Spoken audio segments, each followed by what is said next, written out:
trade and commerce sector. We all know that the real sector is where the challenge of unemployment is. And therefore, it's even more complicated that even the little support we give to SMEs, we give to those in the trade and commerce sector. Mr. Chairman, for want of time, I will limit our conversation to the most critical of several reasons why SMEs are not attractive to banks.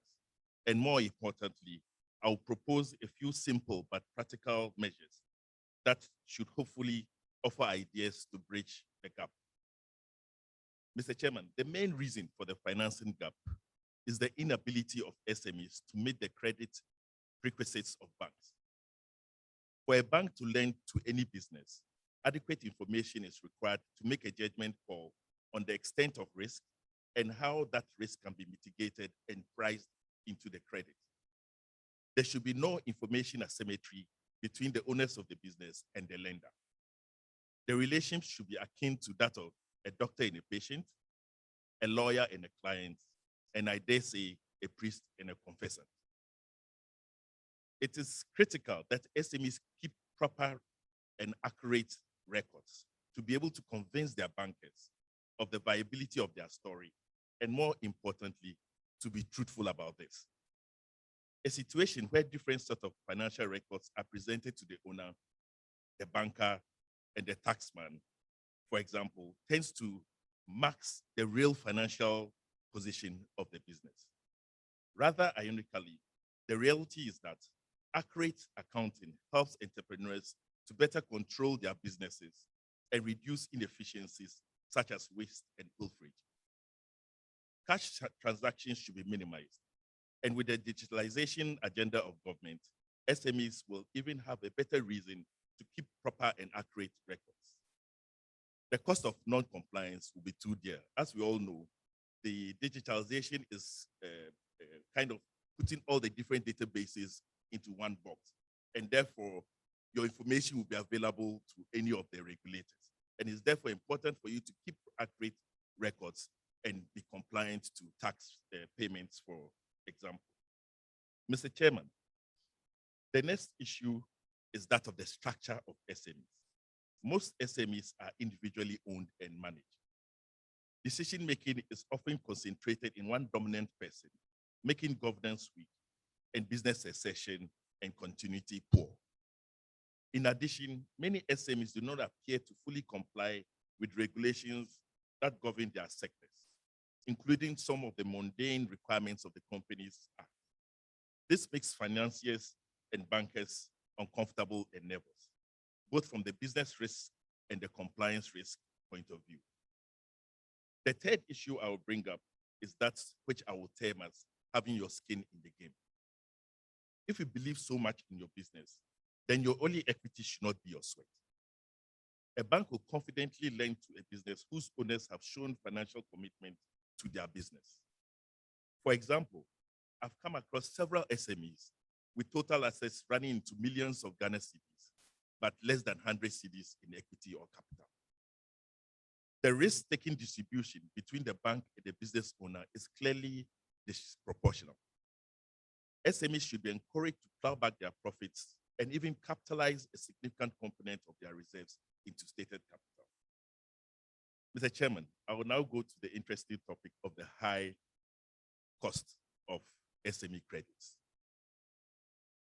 Unfortunately, the appetite for low risk and high yields of government securities serves as a disincentive to banks to lend to SMEs. And this is mainly the banks that are purely driven by a profit motive, which should not be the case. Unfortunately, with the current fiscal challenges, our national treasury relies on borrowing domestically to fund the budget. The situation has pushed interest rates to very high levels. Currently, yields on government or sovereign debt instruments with tenors of 1 to 5 years range between 16 and 18%.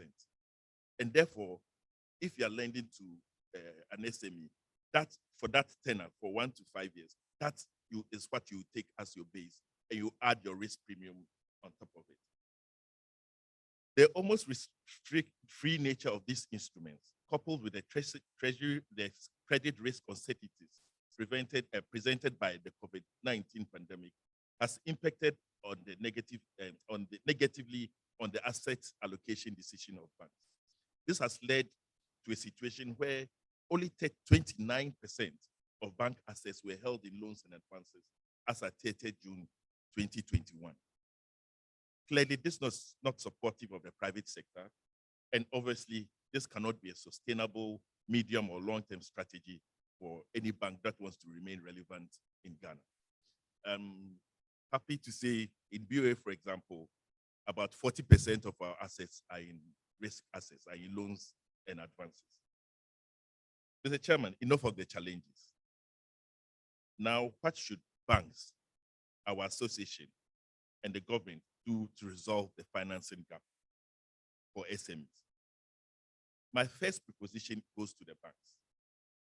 If we take a critical look at the components of interest rates charged by banks on loans and advances, there's a huge margin that is supposed to cater for the credit risk.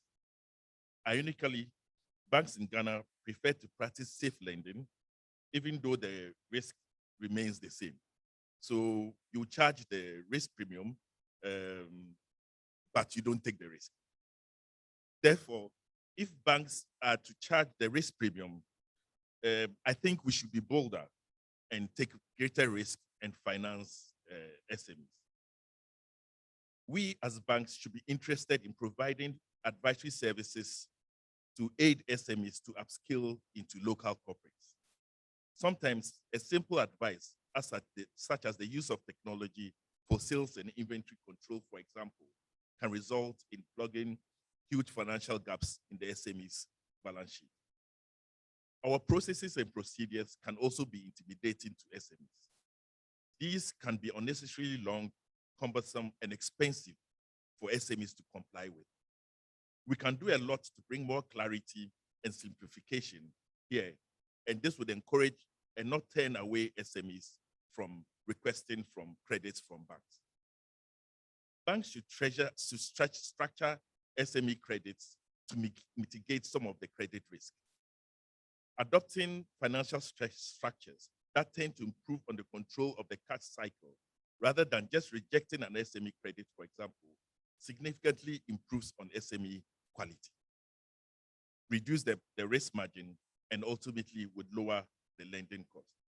In BOA, for example, we have a portfolio of about 70 million to SMEs. We have about 250 customers participating in the scheme. It's a product we call the SSF.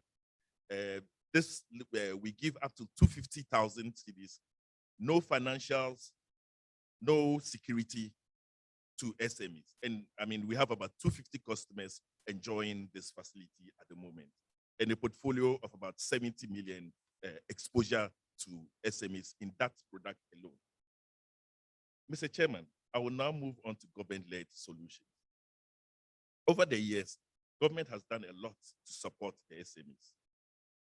There are several good initiatives, including the establishment of the Ghana Enterprise Agency. We heard the CEO here.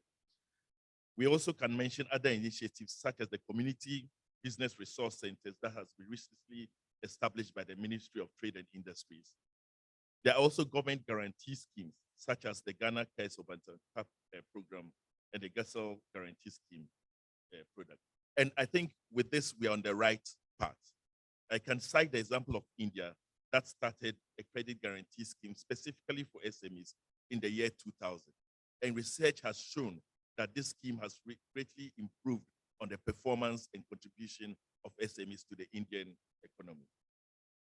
The perception that these schemes do not work because the beneficiaries regard such support as free money and therefore tend not to honor their financial commitments can be reduced by improving on the selection criteria and removing patronage from those who benefit from those schemes.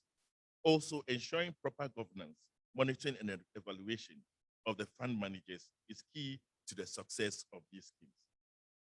Mr. Chairman, like Oliver Twist, we can only ask for more from government. And I would advocate for the establishment of credit rating agencies in Ghana. This will go a long way in helping smoothing out the current information asymmetry between SMEs and lenders.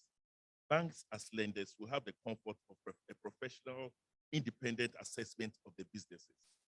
And SMEs that achieve good rating for governance will benefit from a reduced interest rate and lower their borrowing cost.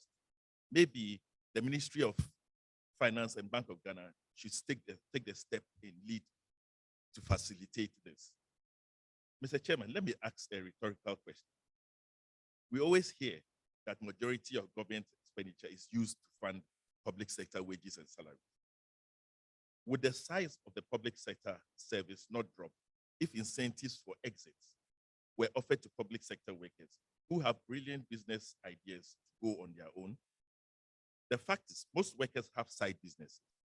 So the question is, what can be done to encourage them to attain the level of confidence to fully venture into these businesses?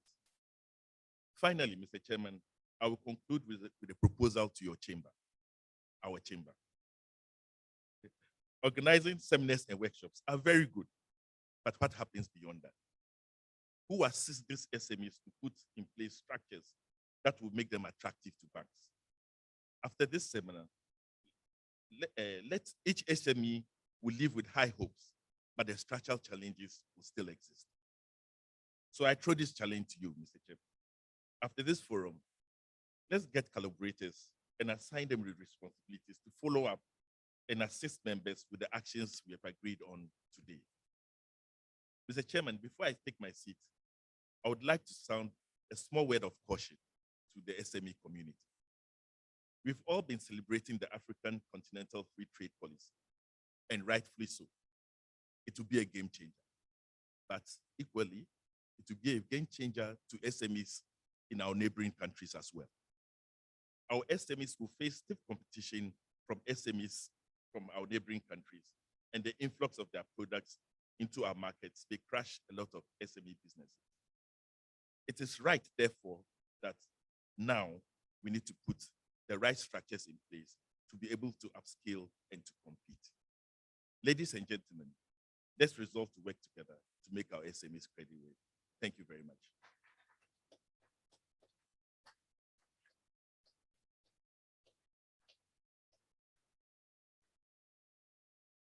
Please, can we give Mr. Andaya another hand?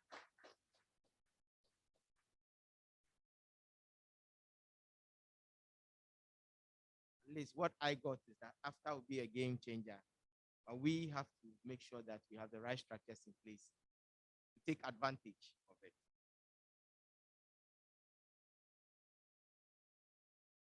Our next speaker will be speaking on the topic managing SME risk for value creation. Managing SME risk for value creation. And our speaker is Dr. Samuel Frimpong Boateng, who is the CEO of AFDEC.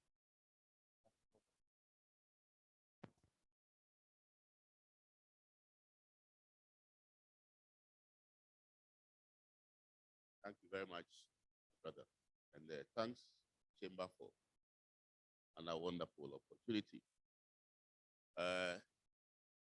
We talk about the impact of SMEs on our economy and how they contribute to the resilience and the sustainability of both economies, including Ghana. What we don't do well is how we build competitiveness moving forward. And, as far as we are concerned as a chamber and myself, I believe one of the best approaches is to ensure we design good risk management systems to ensure we reduce losses and reduce our costs going forward, ensuring a more competitive SMEs. So I'll be talking through investment returns and risk. That's a natural risk. The benefits SMEs will have in ensuring we manage risks, the steps we go through managing risk, supply chain systems and how we manage supply chains, how to build resilience as part of the risk response program, and how these things create value and all that. I believe for sure that one of the things I need to do as SMEs is to make sure we understand the main investment returns for the different industries and the risks that go with that. And these kind of risks I'm talking about, these are natural risks. It's not a business connected, business related risk. So a kind of an appetite you may have when it comes to investing in a particular industry has to be with the natural risk you face. Then it comes to the actual risk that the SMEs are going to face as well. I know for sure that the chamber has done a very good job. I'm not very sure why we really are not communicating this important information. We have done a lot of work on building so many performance indexes for businesses, growth, value, resilience, sustainability, innovation, and risk. And then we've even designed an SME policy index performance. We want to really measure how SME policies are affecting SME performance and all that. And I've picked just one item out of the industry profiles. We constructed about 60. We use our 60 metrics to construct industry profiles. And I picked just one, talk about it, investment returns. Agro and agribusiness, for example, the net return on investment is roughly about 30%. But the EBITDA, earnings before interest, tax, depreciation, and amortization, is about 60%. Look at the spread, look at the gap. What is the reason? External costs, taxes, and interest rates are high. And then lack of risk management that will lead to losses and all that. So it's important that we really understand this and find ways and means of bridging the gap between net return on investment and EBITDA return on investment. And then use this to preach and do advocacy to see, find ways and means of ensuring the government and the taxman reduces the cost of credit.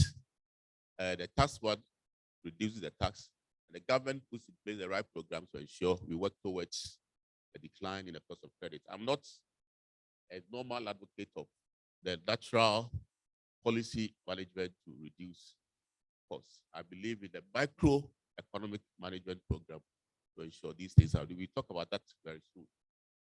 Why do you have to manage risk as SMEs? Because it will help in ensuring we reduce uncertainties. It will help in ensuring we plan well and execute very successfully when it comes to objectives and strategy. It will help in ensuring that we get our businesses running very well and becoming the kind of flexible businesses that we really want so that we can plan around it. In all that, it will lead to value creation, it will lead to growth, it will lead to resilience, it will lead to more sustainable businesses, and then build our reputations around it. What are the steps involved? You see, we believe that we don't go straight to identifying the risk, profiling it, analyzing it. We believe that the first step is to ensure you understand the events, the risk events, and find ways and means of understanding whether these events are impacting our business or not. And then we put in place corrective programs.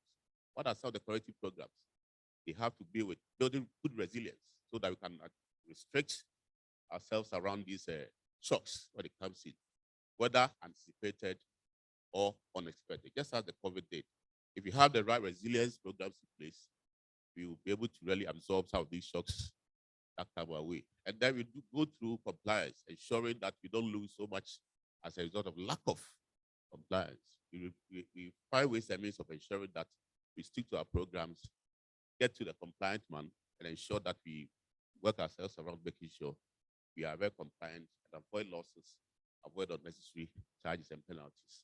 And then we come to the risk management program proper. You identify, you profile, you analyze. Once these things have been done, it will lead you to categorize the various risks. Now, if I've managed to categorize the risks, it will help you to really understand which types of risks are really impacting on the type of industry you find yourselves in. And there are two facets. One is the risk categories and profiles, and then the types of risk that really impacts on you that much. And then the enterprise-wide risk program and how they impact on your business as well. Once that is done, you get to the proper risk management proper. Look at ways and means of ensuring that you design a validation program that assesses how risks are impacting the program. And what are the types of risks we talked about? There are three categories: financial risks, non-financial risks, and strategic risks. What are the financial risks? Market risk, credit risk, liquidity risk. What are market risks? Market risk is defined as the possibility of loss as a result of certain events. Sometimes these events may be expected, Sometimes it may not be expected. When it comes to market risk, it's as a result of changes in market dynamics, interest rate, exchange rate, liquidity.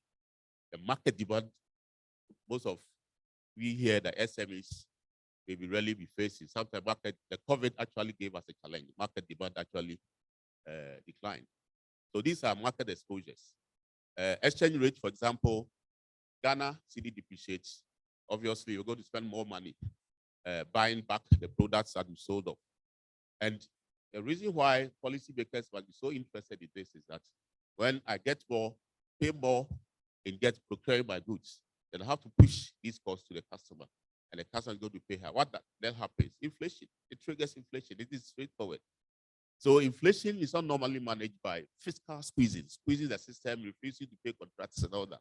Inflation, sometimes you do microeconomic optimization of the drivers of the purchases and the power of purchases. And then interest rate too, if it changes, obviously costs go up. Again, I don't believe in so much in the use of MPR, policy planning, to ensure we really push the cost down. I believe more in ensuring that we really manage ourselves around the cost. If costs go up, SMEs, for sure, will see operational cost increase. As a result, it will impact on the cost of their production, and then they will transfer this cost to the market. Again, another trigger of inflation. Another area is commodity prices. If I'm into business and I buy more, I use more fuel and all that, the kind of business I do, gold and all that. All these commodities will change. When they change, obviously, it will impact on my business. Other important area, risk, credit risk. Credit risk, when it comes to bank, obviously, is connected to the NPLs that they give out. When it comes to SMEs here, it has to do more with the kind of businesses, products we sell on credit, the receivables, and then maybe the kind of risks we take on from the banks. These put together will constitute the kind of a credit risk that the companies may face as well. And then we get to liquidity. Liquidity is an important area when it comes to SMEs. It comes in different fashions. It may be a trade-off between receivables and payables. If you have more payables than receivables, it will give you a net negative cash balance for sure. Another important area is to work on capital structure. If you are overly exposed to credit, you're going to get more of your net earnings into paying back your financial costs. Another important area is the optimization of working capital and CapEx, capital expenditures. Most SMEs, I must say, will use these funds that are meant for working capital into expansion. They do that, they start off with an expansion equipment, forgetting that the scenario may change and the distance between the inception point of your expansion, equipment purchase, and the revenue generation point may outlive the kind of basket, the liquidity basket that you have in the basket. So at the end of the day, you realize that the monies that have moved into the CapEx becomes sticky cash, very gluey. You can't move it out. But your monies in the working capital basket have depleted. Again, you go back to the bank and they will spare you. They will squeeze you big time. They will charge you money for overdrafts and short-term loans. These are very expensive things. So you have to make sure to balance yourself and do scenarios. Engage your board. Make sure don't do rubber stamp boards. Make sure you get boards, directors that are very good, that are sharp, and advise you on the liquidity, capital optimization of your business, where what should go into working capital and what should go into CapEx.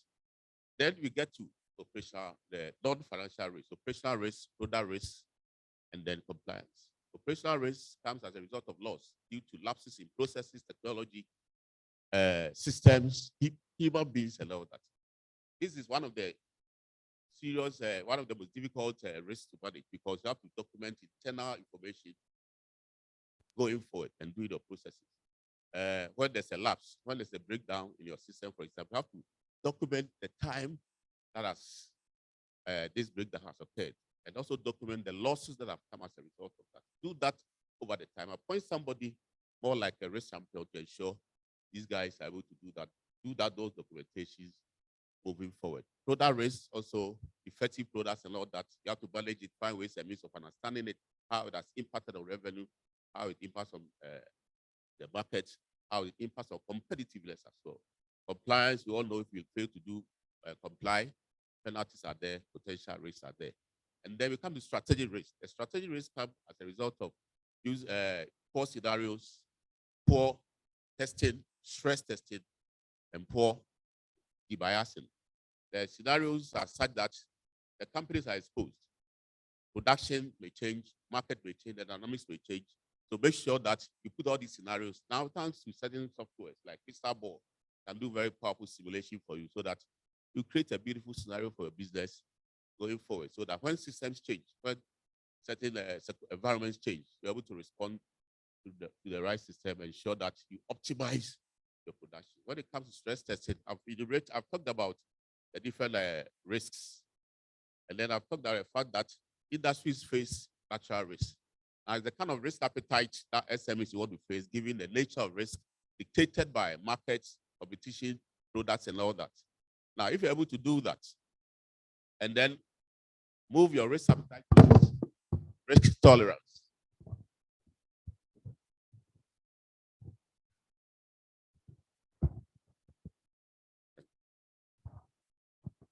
If you're able to do that, for example, if the appetite, you have risk appetite, which is your readiness to lose about 20% of your profits. That is your appetite you have. And then can you stretch it maybe to about 25% of loss? That is the tolerance. And then you use the tolerance and do a stress testing to see whether 25% will have a serious impact on your business. If you can't tolerate that, you slow it down and then move it. And then debiasing. Most of us have a portfolio of products. Sometimes one product may be defective. And if you have branded your business around your company rather than products, as I said, Unilever does. Sometimes you see products from Unilever, you may not know whether it's a product from Unilever. So if there's a defect on a particular product, it's that product that creates that perception in the market space. So you debias it and remove the impact of a particular defect on the rest of the product. That is an important thing to do. Now, I've talked about supply chain. Supply chain risks will come in different forms because businesses of most of us here have that kind of an exposure. There are times when we met for the CEO forum, a lady raised a concern that we go to the speakers road, it is mostly occupied by foreigners. Why is that the case? Instead of fighting them, must learn from them. They do very good sourcing. They do powerful sourcing. They structure their costs around the negotiations, information, transaction, and management. Make sure that they create a pecking order of these costs and then stick to which one they believe that's going to help them. And they also manage powerful, strong supply chain flow as well. Information flow risk, material flow risk, inputs risk, raw materials risk, and all these things. They manage these things and they have special relationship with suppliers. If I go to a shop, that can give me a 6 months warranty of the product I buy. And within 6 months, there's a defect, and I'm able to return it. And based on the fact that they do risk management and cost optimization, it is also cheaper. You go to a garden shop, they give you a receipt. It is written boldly there that goods sold are not returnable. And if you give it a choice, where should I go? I'll really get to a cheaper place, a product that is quality assured, a product that has warranty. Is that not correct? So these are sort of the relationship with suppliers, OEMs, and all that. Make sure these things are properly done so that you compete. I go to Nigeria very often. And those of you who go to Lagos, there's a place in Ikeja, there's a place they call Computer Village. And the Computer Village, over there, it used to be occupied by Lebanese and Indians. They were doing the computers and accessories. But Nigerians, instead of fighting them, learned from them. So they understood sourcing. They understood quality, they understood risk. And as I talk to you now, it's a big area, it's a huge area full of businessmen into computers and accessories. As I talk to you now, there is a place that's occupied by Nigerians. And most of these Lebanese and Indians have moved to pursue Oxford Street. I will get to the point. So we learn from those who do better and compete and structure, get the whole supply chain governance system that targets the satisfaction of the customer. And the best way is is to ensure you do risk and do risk very well. Now, once you've done all these risk management, put it all in place, the benefit is that it gives you the flexibility, it gives you solid, optimal supply system, it helps you to advance on the right allocation of capital, it pushes you at the wrong footing of competitiveness. You become so competitive that going into after, for example, if you sit aloof, if you don't do anything, the Kenyans, for example, do very well in competitiveness. They are very competitive. If you are into the same products, they will manage their risk, reduce their losses, and price better. It is as a result of that to constitute what? Another market risk. If your prices are higher, markets won't patronize you and all that. So it is important we structure a very powerful supply chain governance with risk management at the center of supply, end-to-end supply programs. Now, once you've done the risk, you put in place a monitoring system, the risk models, governance and accountability, the best benchmark for risk response. And to us, one of the best approaches to do risk responses is resilience development. SMEs to develop the right resilience programs going forward so that you can stand the test of time and absorb all the shocks that come to you, whether anticipated or unanticipated. And we have designed 6 key themes around resilience: financial resilience, operational, technological, reputational, organizational, and business model resilience. When it comes to reputation, for example, as an SME, if you are able to put in place the right ESG systems, environmental, social governance systems, and then take care of the society, society will pay you back. They'll respond to you.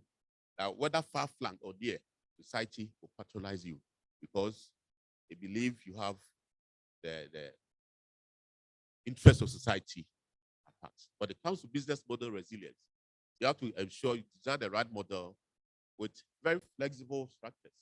Remove the thick walls of departments and then allow information to flow from one department to the other and ensure that kind of flexibility that instigates, that quickens and hastens decision making.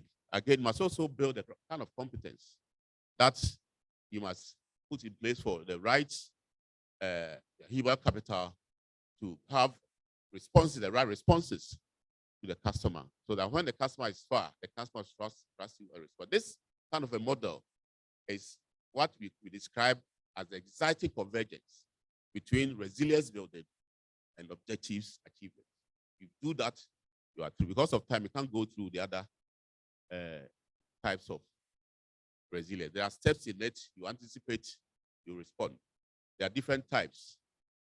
You have a back-on, you have a trade-off, you have a bake-in.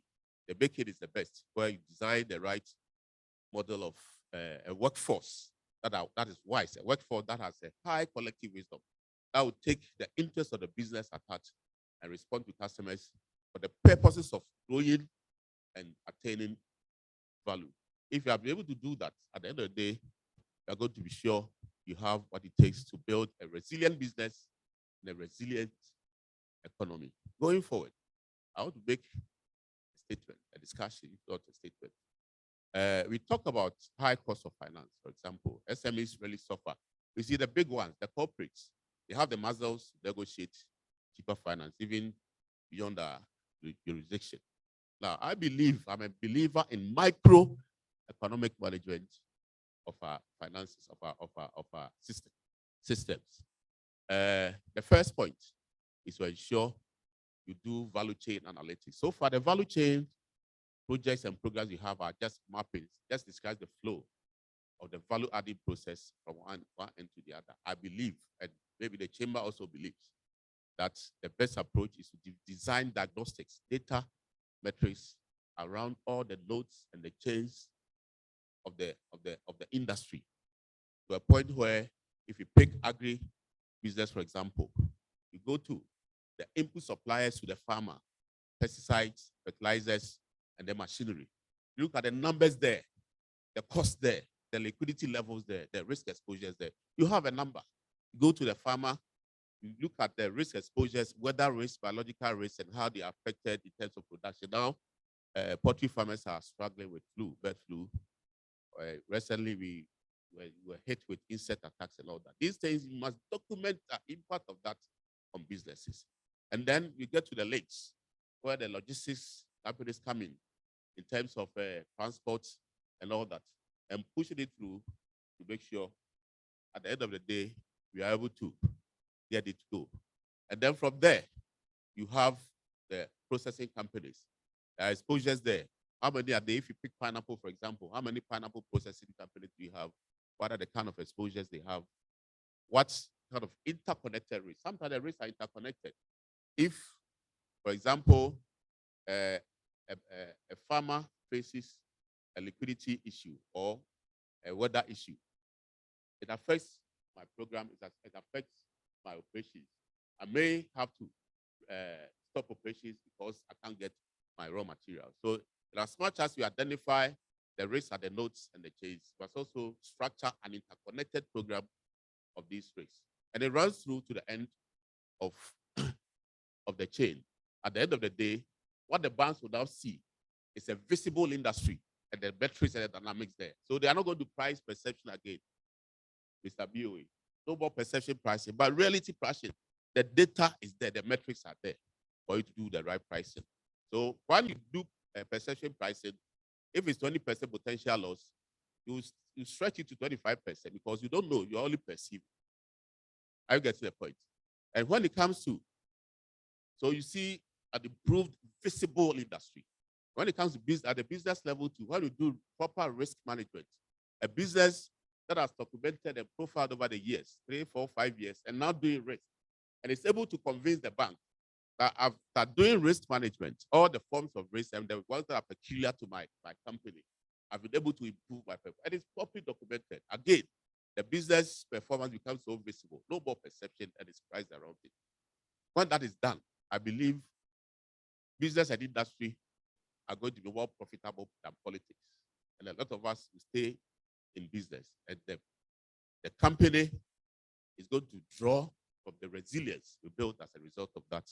And going forward, we are going to be a better and more sustainable system than we've already experienced. Thank you very much for this opportunity.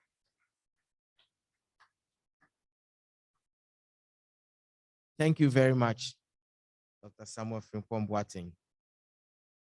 I want to make a suggestion to the chamber that we should organize a workshop, a whole, or maybe a residential one, 3 days, somewhere out of Accra for Dr. Boateng to lecture us and take us through all his risk and resilience analysis. Let's give him a hand again.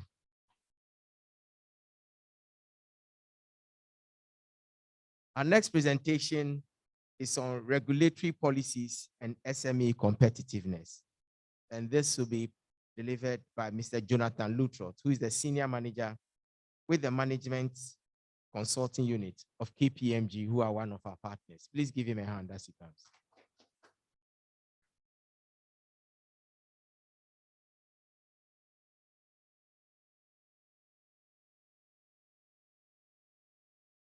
Good afternoon. I stand on all protocols already existing. And to start with, I am Gordon Dade. I'm standing in for Mr. Jonathan Lutrot. I also work with KPMG as a manager in the tax unit. This afternoon, we'll be looking at some of the regulatory bodies that impact SME operations in Ghana. Our previous presenters have mentioned 2 key areas in terms of financing and risk management. I'm going to focus on one of the pain points of SMEs or regulatory impact on doing business in Ghana. I'll cover key areas around overview of regulations that impact our operations. I'll also cover benefits of some of these regulations, some of the benefit that we can derive from some of these regulations. Also looking at some of the impacts of regulatory policies on our operations. I'll look at also cover some challenges that SMEs go through in complying with the regulations, and also offer some recommendations that we can consider. It is very clear that SMEs' contribution to our economy is very important, and it's an area that we need to all focus our attention to. But in the area of regulation is a very important area that we also need to look at critically. Now, if you are an SME or a business operating in Ghana, there are various laws and enactment that you need to follow. And sometimes they become so much onerous that if you don't take care, you may miss out on some of them. And we live in a country where we have so many laws. Sometimes we forget. But the day that you are caught up with one of them, then you see that the laws really operate in this country. Now, if you look at the way businesses operate, as a starting point, you start to register with the Registrar General Department of Companies, where you register your business, and then you have a TIN number, and then you can operate. We also have the Ghana Investment Promotion Center, the GIPC, that regulates investment in the country. So they check, how much, what participation of foreign investment you can have, and also they also try to help businesses to sometimes get some concessions with government. So, for example, if you're a strategic investor coming into maybe the oil and gas sector or even the mining sector or other sectors, you may be an SME, but your activities may also be in those sectors. If you go to the GIPC, they are able to help you to strategize and put in place policies that will help you to get some concessions from government, including tax waivers on some of your activities. Then we also have the NPRA. What do they do? The NPRA also regulates our pensions area. So, we have a tier 3 pension scheme where if you are a business and you participate in some of these things, your employees can benefit from some of the policies and some of the laws that they also have as they regulate the business environment. We also have our friends, the Ghana Revenue Authority. I'm sure for them, most of us will not want to even hear about them. But I want to tell you, and it's something that Benjamin Franklin said, there are two things that are certain in life. It's either you die or you pay taxes. These are very certain. One day we will all die, and then when you earn your income, you will surely pay tax. If you are not paying taxes today, you may think that, well, you are very smart, but a day will come when you'll be found out. And I think that is one area that we need to focus as SMEs to ensure that we are not overly exposed.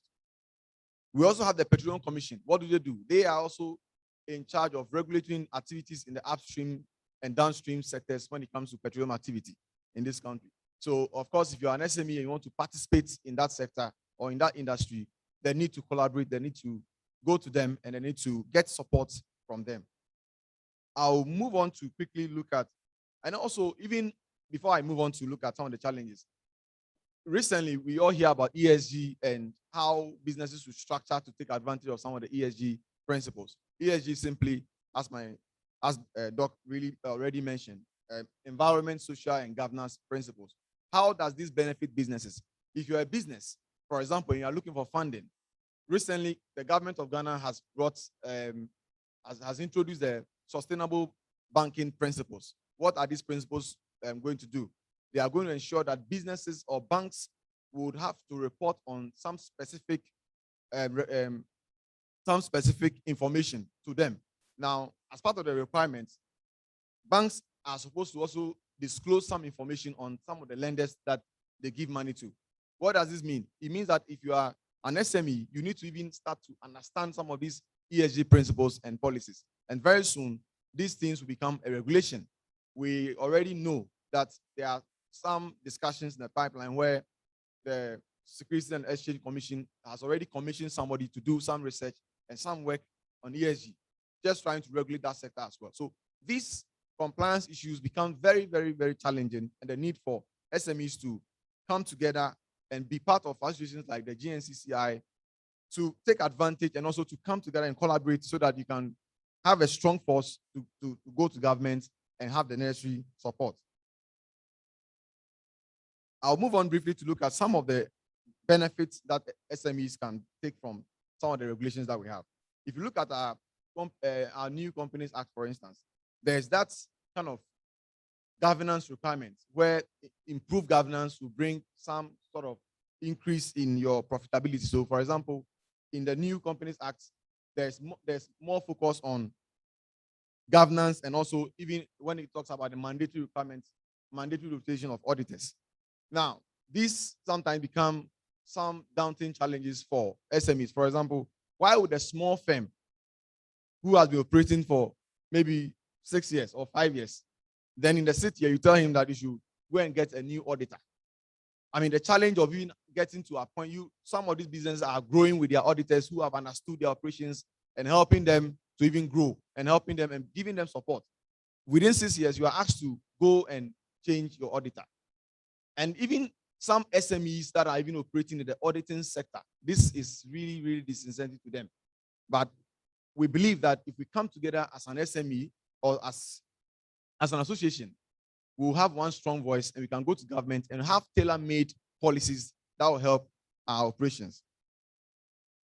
There are other key challenges, for example, clarity in application of regulations. We have several regulations and sometimes there's no clarity.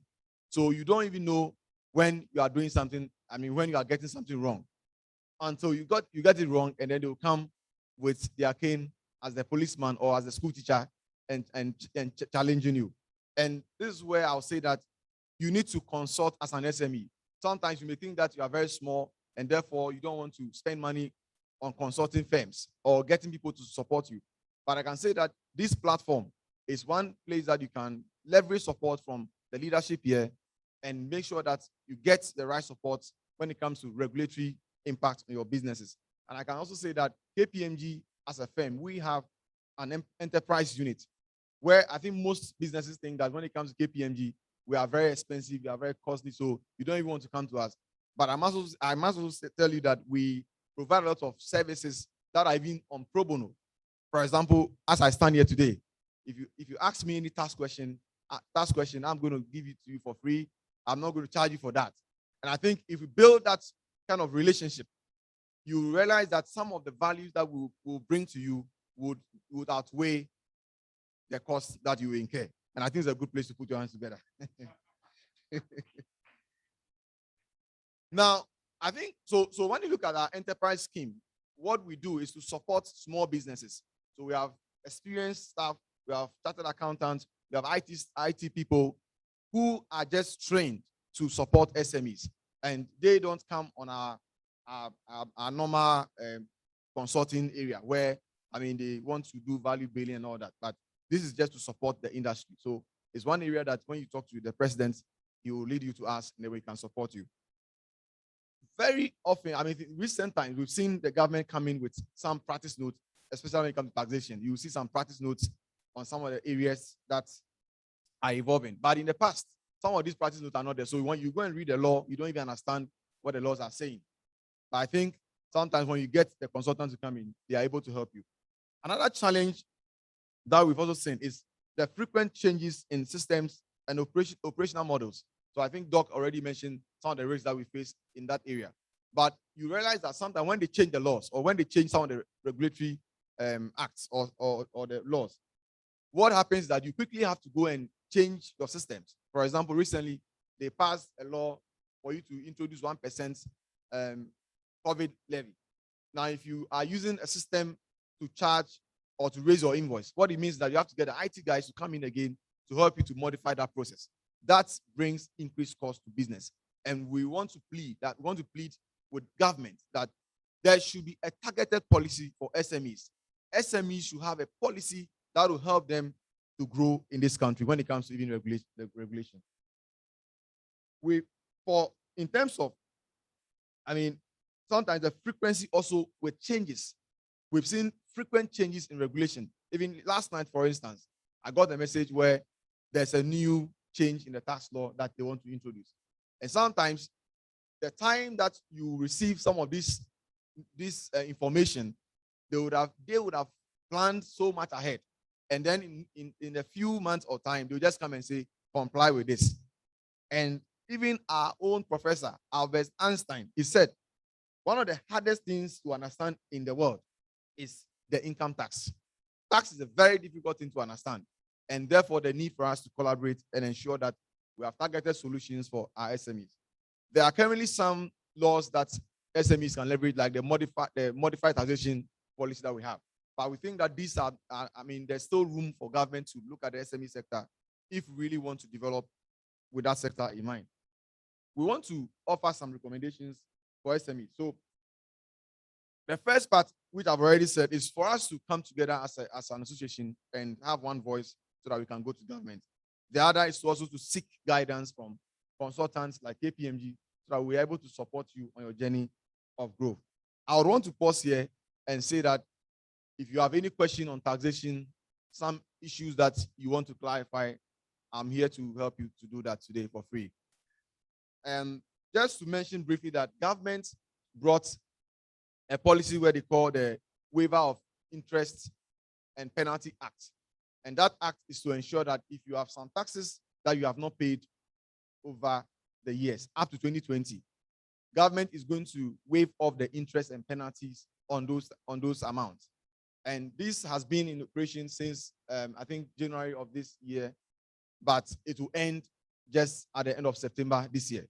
So I want to plead with you, if you have some taxes that you have not paid to government and you have not registered your business with the GRA and you want to take advantage of this law, I'm here to support you to understand how to navigate this challenge. Thank you.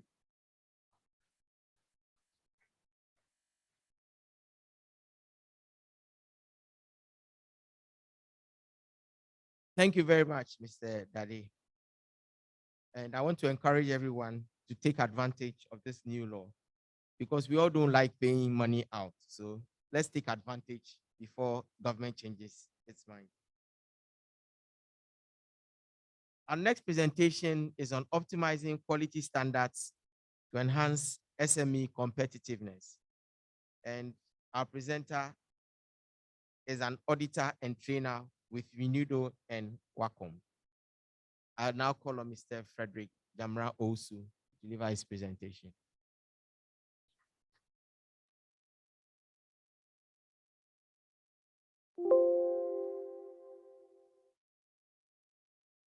Are we still in the morning or you are entering after? Good afternoon. Yes, I think I'll change your mood a little because we're all talking about finance, risk, and things like that. So I'll talk to you something that when you take it in good faith will be the magic one to help you grow because you become very, very competitive. But before I start talking about how to optimize quality standards to enhance your competitiveness as an SME, I want to introduce you to what UNIDO, that is the United Nations Industrial Development Organization, one of its major programs running through West Africa. That is the West Africa Competitiveness Program. Why West Africa? You are trying to promote cross-border trade. So UNIDO, which is an agency of the United Nations responsible for industrial development, with funding from EU, the European Union, try to implement what will help our SMEs to become competitive. You see that beautiful slide there? Business growth, sustainable development, everything hinges on competitive. No business because you don't have a customer, because the customer is not okay with what you are churning out. So let's try to look at this, and I'll run you through the content of this discussion. It's going to be very brief, but very insightful. And if you are able to grab the concept of standardization, then you are about 95% through. Some of the quality gurus who say, when you are able to understand that, that is 80% of the work is done. The 20% are the trivialities. And it is a principle that underpins growth and progress. So the Wacom program, which is running across all the 16 nations of West Africa, including Mauritania, we in Ghana are running it, and we have 3 value chains that we are interested in. These value chains, if you look at them, majority of them falls within the SME sector. We are talking about the fruits here, specific, we are talking about mango and pineapple. We also talked about cassava and its derivatives, the gari that you don't even respect. You can make millions out of that process. And then finally talk about cosmetics and personal body care products. Here, we are talking about shea butter-based and essential oils. Our shea butter industry has not been looked at carefully. So UNIDO is running this based on 5 pillars. The next slide, please. This is a PowerPoint presentation, so you can follow briefly. The next slide talks about building competitiveness for exports, talking about cross-border trade. Look at the market of West Africa. If you are not able to trade across the borders, the Ghanaian economy, the buying in terms of capacity is small. Just cross the border to Nigeria and you're talking to about 260 million people. And each of the household eats gari. So if you are exporting even 1 bag of gari to Nigeria, can you imagine how much money? But you can only enter when you're applying standards. So the UNIDO principle is that you compete. So you try to compete. How do you compete? Using appropriate standards. We're talking about optimizing quality standards. You have to conform to the regulations. You're talking about the standards and the technical regulations. Don't run to WTO because they'll ask you, are you complying with the SPS and all the TBT requirements? Otherwise, they'll look at you and they say, come tomorrow. We can't solve your problem. Then we are talking about connect. Look at the countries of West Africa. Ghana, we have competitive advantage of several of the products. How do you connect so that you can sell or even have access to this market? Then you have, everybody's talking about finance, credit, access to credit. Then you coordinate all these pillars. That is how you grow business. And that's the philosophy of UNIDO. And that underpins the West Africa Competitiveness Program. Now let's look at what I'm going to talk about. By way of introduction, to compete and succeed in today's trading environment, I said to compete and succeed in today's business environment. Suppliers, as a supplier, today we are a supplier, tomorrow we become the consumer or the end user. You must make sure that you buy or you find a buyer who will ensure that whatever product or service that is buying from you or supplying is of good quality.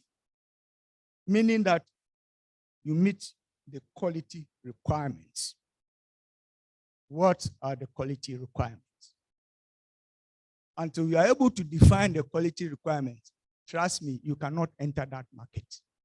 You cannot compete with those who understand what quality means, what are the right standards to apply. Whether you are an importer or exporter, you require information regarding both voluntary, market-related, and mandatory statutory requirements.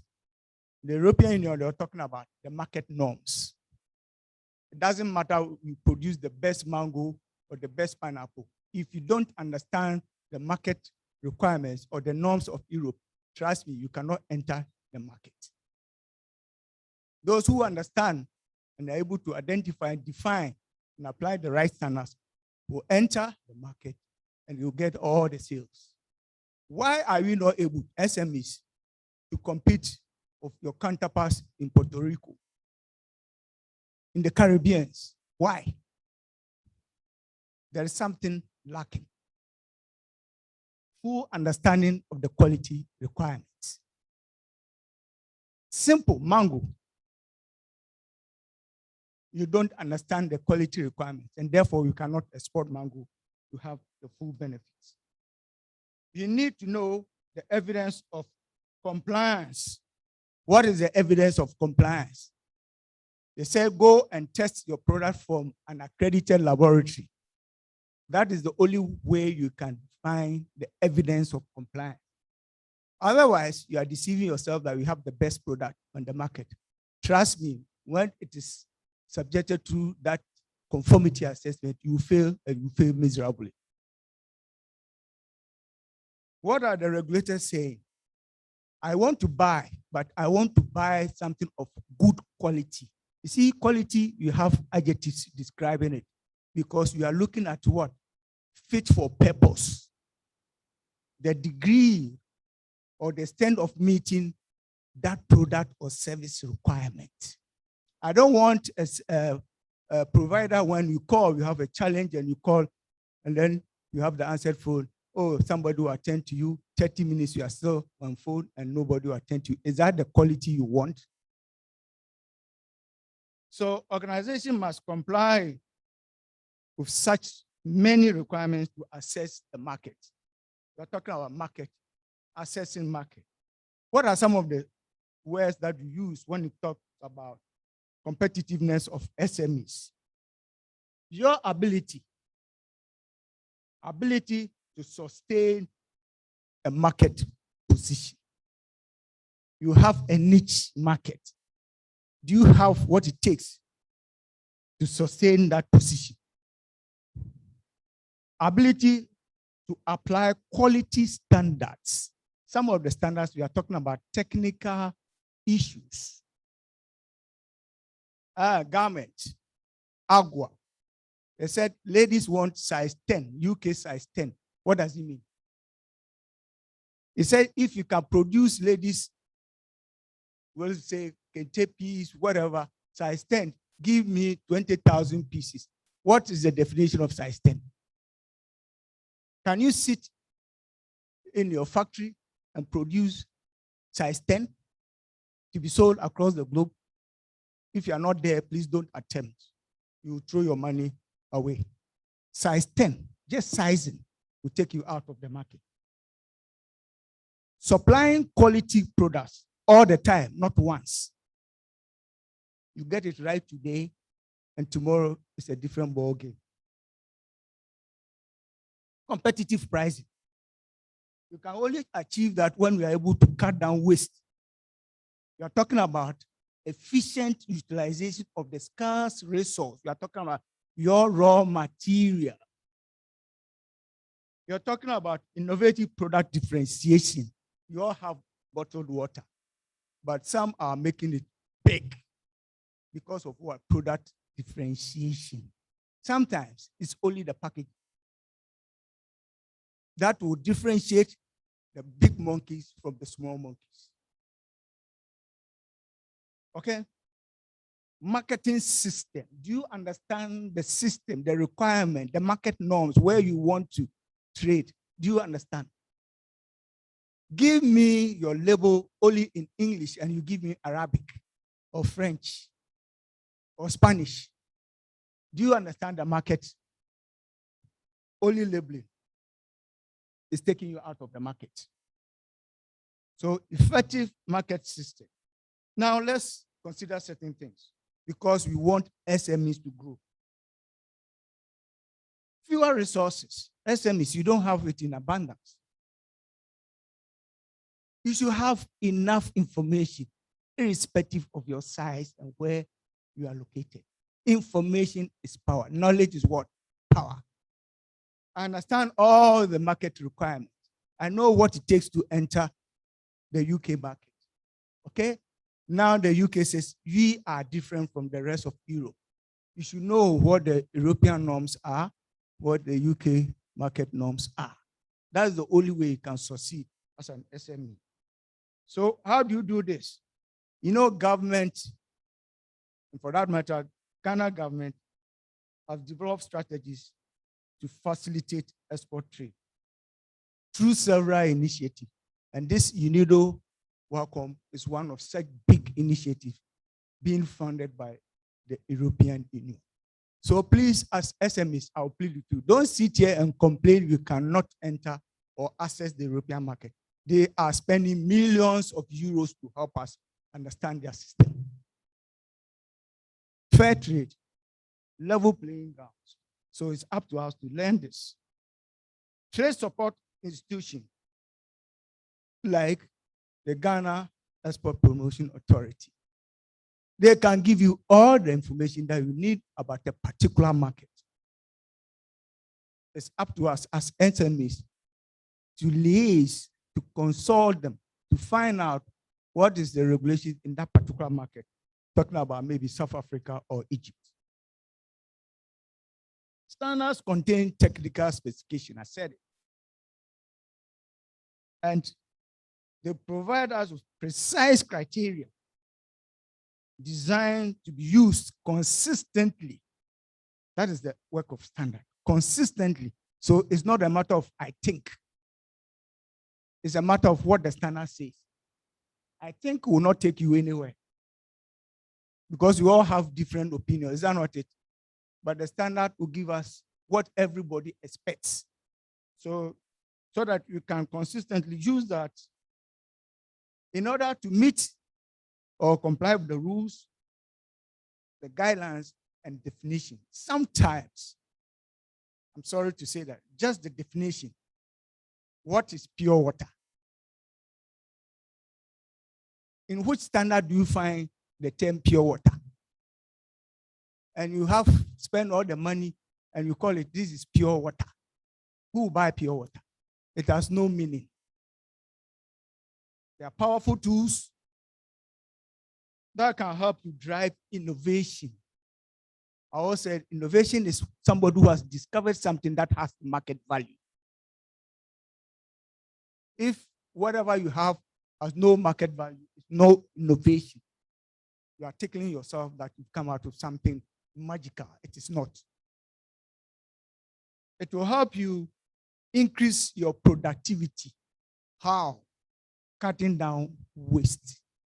Effective and efficient utilization. 2 words, effectiveness and efficiency. Okay? You cut down, you set your targets. I'm cutting down waste from 20% to 5% by close of year 2021. How do you do that? Standards. So every organization should have that zeal, that passion to use standards. It is the magic wand that will help you succeed.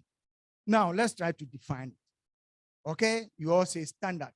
And sometimes I hear people in the street say, oh, Ghana, you don't have standards. Tell him Damra says we have standards.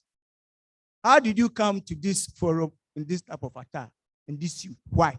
Why didn't you just wear your baseball, whatever, and your t-shirt and come and sit here? Because you have a standard. Isn't it? You will go to church in trainers. That is not your standard. So you have standard.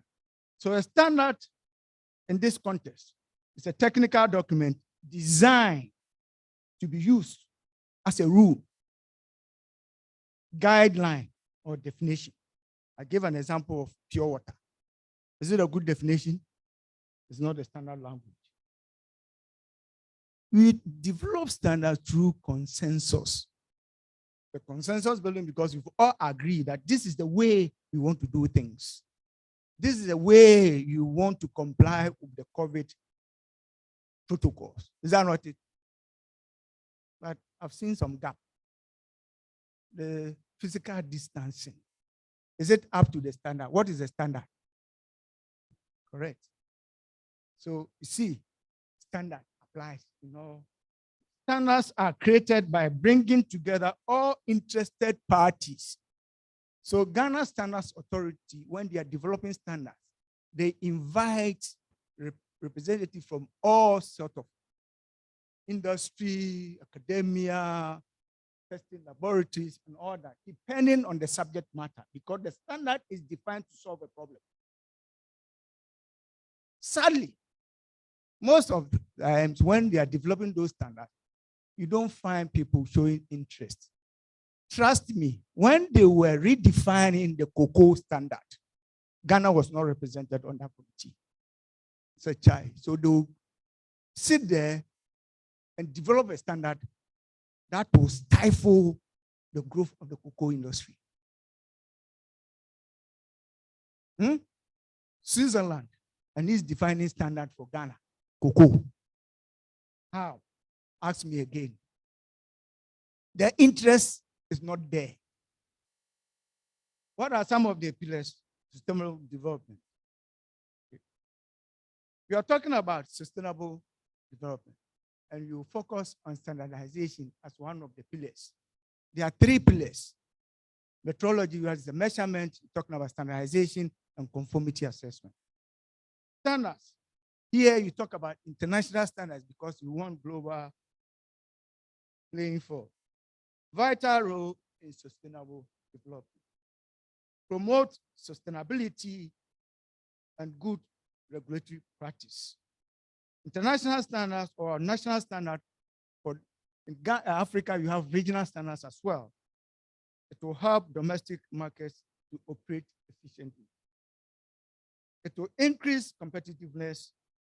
They play integral role in the production of or protection, if you like, of consumers and the environment alike. There are several types of standards: product standard, process standard, and management system standard. And Doc talked about management system standard. Amazingly, there are 1,001 management system standards. When we were talking about risk management, I sat there and he says, we are hitting right on the nail. We are talking about sustainability. It's there. We are talking about resilience, operational resilience, corporate resilience. It is there. There is a standard, a global standard that will help you do that. So what role can standards play in SME competitiveness? We have a standard which is high level of customer satisfaction. I say no customer, no business. High perception of quality, perception, perceived. Increase in volumes of orders, because all of us here have agreed that this is of the best quality. So you all drink this bottled water. So everybody here is going for that brand. Is it not increase the volumes? We are talking about increase in export because you operate or you meet global standards. So you can sell in any of the markets along the globe. Internally, you are also talking about your people, high productivity, high efficiency, consistency, increase professional efficiency, and all that.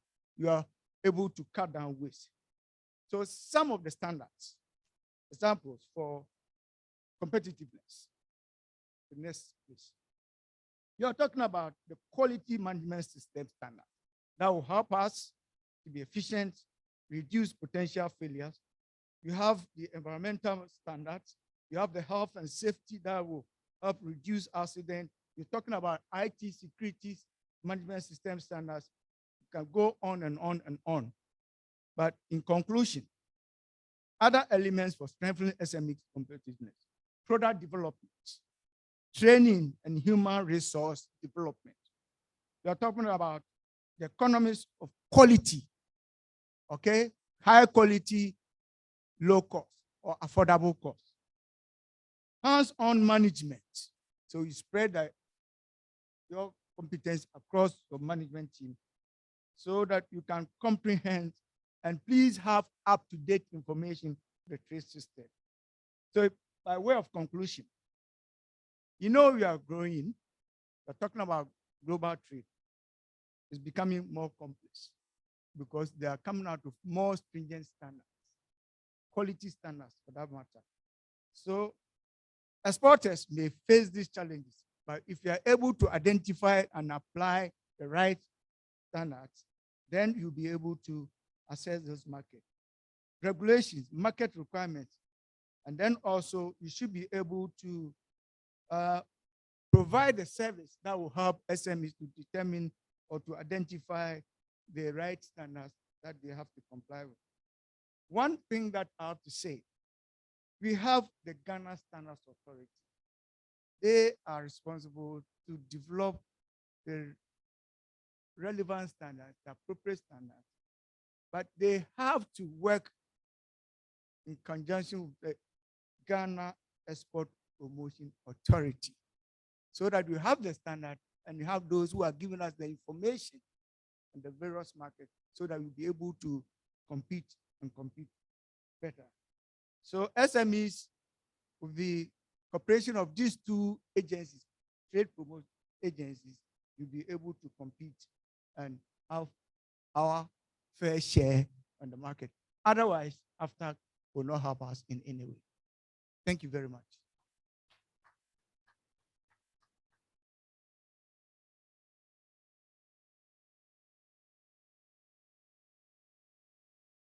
Thank you very much, Mr. Jamra Usu, for giving us that presentation on standards and how it will help the SME grow. We'll be going out for lunch in the next 5 minutes. But before then, we have some of our guests who want some information on the chamber, what the chamber does, and then how they can become members of the chamber. So I want to call on the head of marketing of the chamber, Mrs. Grace Jeble, to come and tell us, in fact, to market the chamber and make sure that everybody who is not a member registers before they go. Grace, over to you. Thank you very much, Mr. President and Mr. MC. I think that this is the easiest forum for me to market the chamber because the ground is already soft. You are welcome. No, for farming. It's not slippery, it's soft for farming. What is the chamber and what does it do? I think that within this short time, I would want to try and explain this big organization which has been in existence for over 250 years. And you can bear with me that it's not a small task to summarize what the chamber stands for. The chamber principally was established by an act of parliament to serve as an advocate, a mouthpiece for the private sector. You all bear with me that it's not easy or it's almost impossible individually as companies to work to policymakers and ensure that there's policy change, or you want to express your grievance as far as policy, the impact of policy on your business is concerned. And that's where the chamber comes in. The chamber is principally there to advocate for the smooth private sector for our businesses to thrive. So, and if, like I said, it's very easy because our three speakers who spoke during the first session made the work easy. The keynote speaker made mention of how the chamber works closely with the government of the Nana Akufo-Addo government, even with specifics about our engagement with the president, our engagement with the vice president, our engagement with the chairman of the Council of State. The Deputy Minister, Honorable Dokua, also talked about the fact that her doors are open to us. And by that, she meant the chamber. It tells you that if the chamber is able to go where individually we cannot go on our behalf. The CEO of Ghana Enterprises Agency, Mrs. Yankee, talked about how the chamber is working closely with her agency to help MSMEs in capacity building and grants and support from government. It should tell us that the chamber has the capacity to speak on your behalf. The chamber has the capacity to go where you are, unable to go, or it's impossible for you to go as an individual business operator. And for me, when I approach people to talk about the chamber for them to join, I don't even want to talk about what your business can benefit individually from the chamber, because the list is numerous. But I would want to say that the chamber is there to speak on behalf of your business. And advocacy comes with your practical experiences as you do your business. So when you join the chamber and there's an issue for us to discuss, because you are there, you are able to bring your contribution to bear to enrich the advocacy paper or advocacy presentation that we make to policymakers. And therefore, once we do this work for the private sector, largely it means that the work of the chamber is a public good. To a large extent, we work for the private sector, and we do not, most of the time, discriminate whether you are a member or not. For instance, when we advocated for enhancing the process of getting our duty drawback, and for those of us who import to re-export, who understand there's a part of your duty that is supposed to be refunded to you after you re-export goods that you have paid duty on. And there was a lot of huge backlog. People were finding it difficult to get their duties drawback so that they can restock. But through the chamber, the process has been eased, and it is now easy for businesses to get their duties drawback. It does not discriminate between members and non-members. When we advocated for the ease of doing business at the port, it is not discriminatory of whether you are a member or you are not a member. It is for the private sector. And therefore, we want to say that it is just prudent, and it is just right that all businesses join the chamber to advocate for the private sector. I want to encourage all of us, appeal to you and to challenge you that join the chamber if you are not a member, and you will never regret. As you help improve the private sector through the advocacy work, we do capacity building, we link you to international businesses, and some of us might have written to businesses outside to look for partnership and all that, and you have been turned down. You don't know. When they do their checks and they realize that you are not a member of the chamber, sometimes they stop whatever they want to do with you. Currently, I'm working on 2 businesses that they don't know that they have contacted, they are almost signing a deal, and the international partners, through the relevant ministry, which I will not mention, want to authenticate your genuineness and whether you deserve to be worked with. And I am visiting to check whether they really exist, because they are not members, and to find out how we can also help them become members and also help them get what they are looking for in terms of their contact. So the contract with the international prospective partners. So when you join the chamber, the list is just, I can't name them here. The chamber is one of the key institutions that issue the certificate of origin. Until recently, the chamber was the institution mandated to issue certificate of origin. For those of us who export, there are various preferential duty treatments that are given to companies that are coming from certain countries, including Ghana, through international protocols that have been signed.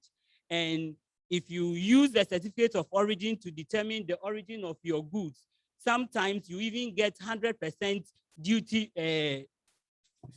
free, or you don't pay duty at all. And the chamber is one of the key institutions. There are 3 institutions: the Ghana Revenue Authority, the Ministry of Trade, and the Chamber of Commerce. We issue that certificate of origin. And as a member, even though we do it for everybody, if you are a member, we go all out to make sure that you get the services that you require. I will not speak for long. I have been told I am known for talking long, because that's what I love to do. But for those of us who are not members already, I mean, this forum is telling us that the chamber is there for us.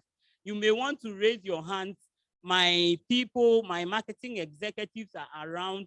They will take your contacts and then get in touch with you, because it's lunchtime. We don't want to take your time.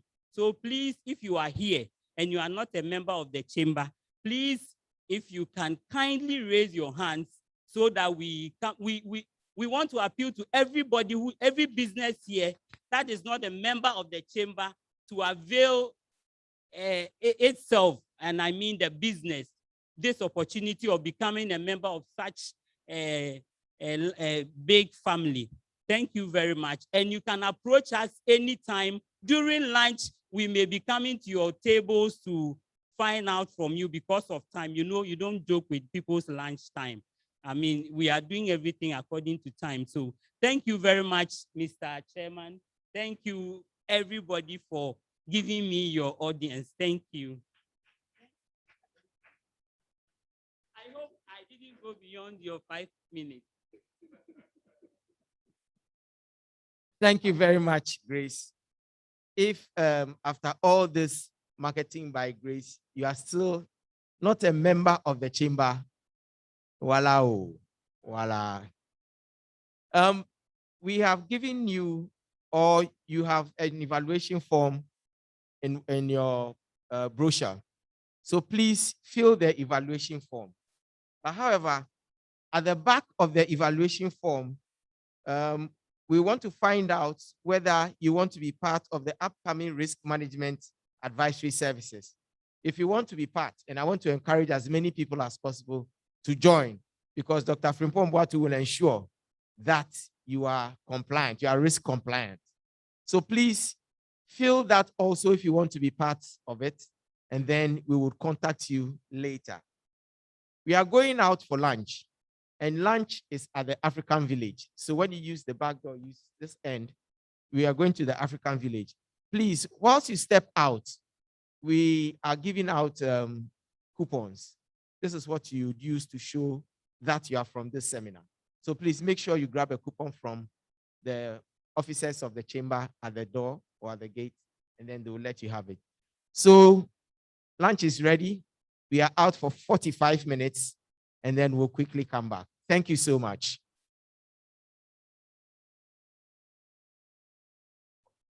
So